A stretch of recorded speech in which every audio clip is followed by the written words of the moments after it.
David Goggins, America's ultra speedrunner, is a proficient speaker too. You might have heard any one of his podcasts. Let's listen to some of his valuable quotes. Hello friends, welcome back. Hurry up and hit the subscribe button and press the bell icon too. Now you're part of our happy family. So let's move on. Acceptance. That is the most vulnerable thing we must all have lost at some point in our lives. In those teenage days, we always wanted to be someone else, someone smarter and someone more capable. We failed to see ourselves enough. That is why David is asking us to accept ourselves. I tucked my shirt in, went to school looking like, hey man, this is how I'm going to look. If you don't like it, I had to wear this layer of skin.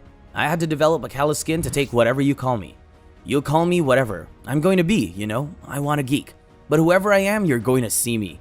You're going to see me for who I am because I need to change who I'm not. The simple thought that David shares are that if you are not raw, you are not real. And who are you? Nothing's going to change. Suppose you're fat. That might not be the body you want to become. Hating yourself is not the solution to this.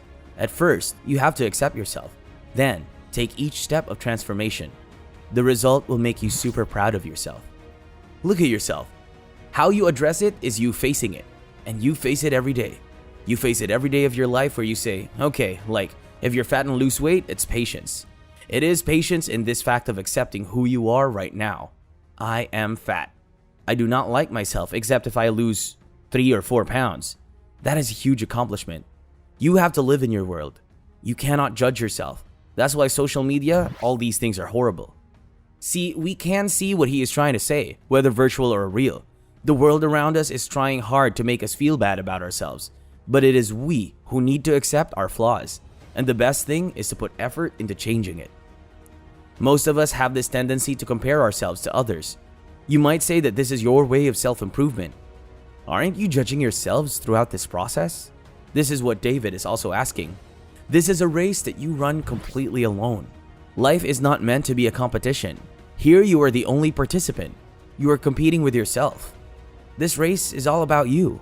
See, life is not always sweet like candy. It could be sour as a lemon too. So make lemonade. Won't you agree? If you're facing problems, then make these problems the fuel to your fire. As he says, the darkness is exactly what I need. How optimistic a person can be. This is a pure example. Imagine you hate something that you have to do. The result after doing that is excellent. But the thing is that you hate it. Will you still give it a try? Or will you go for something more interesting? Okay, some of you will continue doing it, and others might try something else. Don't you want to know what David Goggins says about such a situation? If you can get through to doing things that you hate doing, greatness is on the other side. We can take an example from his career itself. David Goggins is best known as the famous runner, but the fact is that he hates running. Still, he made it here. This is how he reached greatness. Eventually, he found his career worth continuing. Once, in a podcast, David Goggins was asked why we see people becoming successful. We will see them different from us. How can we overcome this? I'll tell you this, I started realizing that when I started overcoming myself. I started getting around these real alpha males, these hard men, and I always put people way above me when I was growing up. Like, my God, they had to have much more than me to get to where they are, and a lot of them did. See, David is also just like us. We all must have admired someone at some point in our lives, but see how his mind got changed afterwards. Once you get around to the best of the best people, you can start breaking them down and realizing, man, you are as messed up as me. Like we all have, while all you did was hit it better. Just like that, he changed his mind. Once, he perceived himself as the inferior one. But later, he understood everyone equally, with equal opportunities and talent. But the way things have been handled changed everything. He realized this way before that life is a big psychological warfare that we play on ourselves. Becoming the master of something that you were the most scared of. Does that sound impossible to you? But for this man, it is not. David once was scared of his mind, but today he is the master of his mind. The worst thing that happened to me is I lost myself. I never had. I found myself having no self-esteem. So I knew through working out and through learning, because it took a lot for me to learn.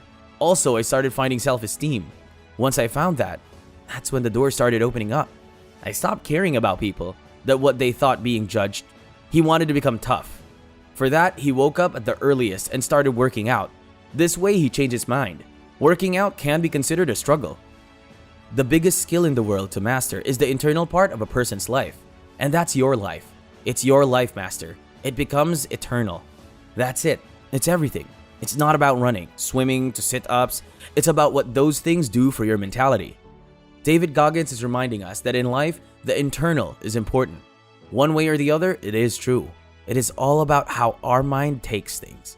Your mind has tactical advantage over you at all times. It knows your weaknesses and strength, and it will guide you into your comfort. We had to reprogram our mind to get it done. Suppose you are walking and pre-planned to walk 100 miles, but as you go, you get tired of covering 50 miles. Your mind will stop encouraging you to run more. It would rather ask you to stop and take a rest, right? That's because we're humans.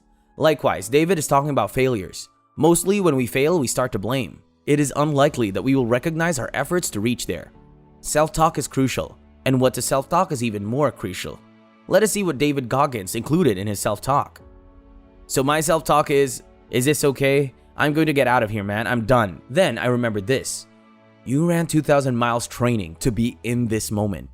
We forget that. The 3 o'clock in the morning runs or getting up early for work or whatever you're doing. We forget all that in the moment of our suffering. I remind myself I only have 50 more miles. I put in 6 months of training. So what I do, my self-talk is basically go back down memory lane of all those fucked up days I ran in the rain. Or I had to study real late at night. And I didn't want to do it, but I did it to get here. I wanted to get here. Yeah, now you're here, and now you want to quit? There's no language to talk to yourself. It's all about reminiscing and examining your previous deeds. You have only 50 more miles to go and have worked for 6 months. You have to travel through your memory lane. Will it make sense to quit at this moment? Then their months of hard work are just a waste of time. You can't expect to pass the exam without studying well. And after preparing well for the exam, you can't leave the exam hall before finishing the exam. This is what Davis is saying. Self-talk without real work is a lie. They are there every day. What is he talking about? Raise your hands if you also have this. Insecurities. Yep, the self-destructing one. David is telling us to be alone if we have something to accomplish. No one knows the real truth about me, how hard I go. I don't care if anybody knows. I don't want anybody to know. I'm an introvert. I live an introverted life, and I love that about me. That right there is my fuel. I know that there's no one out there grinding like me. And if there are, so be it. I will ensure I put up my game if I know about you. That's what mentality is all about. Do you know how hard it was for David to tackle the circumstances and reach where he is today?